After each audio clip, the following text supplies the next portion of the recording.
5 проектов Северо-Восточного федерального университета Якутии выиграли грант на сумму 2,5 миллиона рублей. Стали известны результаты всероссийского конкурса молодежных проектов среди высших образовательных организаций. Какие это проекты и когда будут реализованы, узнавал Дмитрий Тымыров.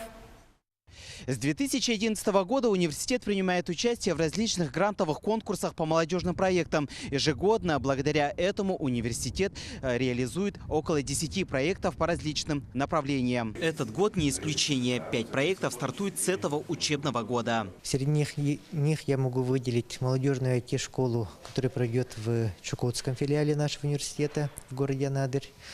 Также пройдет комплексная экспедиция по изучению современного состояния эпоса тюрко-монгольских народов Якутии.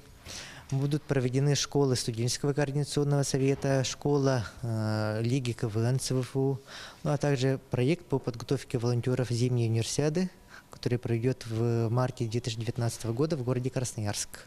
Комплексная экспедиция начнется уже в конце августа. Студенты отправятся в путешествие по национальным республикам России. В этом году мы планируем поехать с 30 августа по 28 сентября по республикам Бурятия, Тыва, Хакасия, Алтай по изучению бытования эпоса.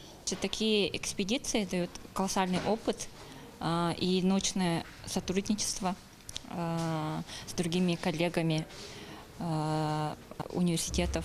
Следующий проект IT-школа открывается уже в сентябре. Мы хотим примерно первые 2 месяца заниматься только подготовкой для максимального привлечения населения, привлечения инвесторов и максимальной популяризации данного проекта. В следующем году в рамках IT-школы будущие программисты со всех федеральных университетов соберутся в Чукотском филиале Северо-Восточного федерального университета. Это часть проектов, которые реализует главный вуз Якутии. Поддержка в виде грантов создает все условия для разностороннего развития студентов. Дмитрий Тымыров, Владимир Павлов, Якутск.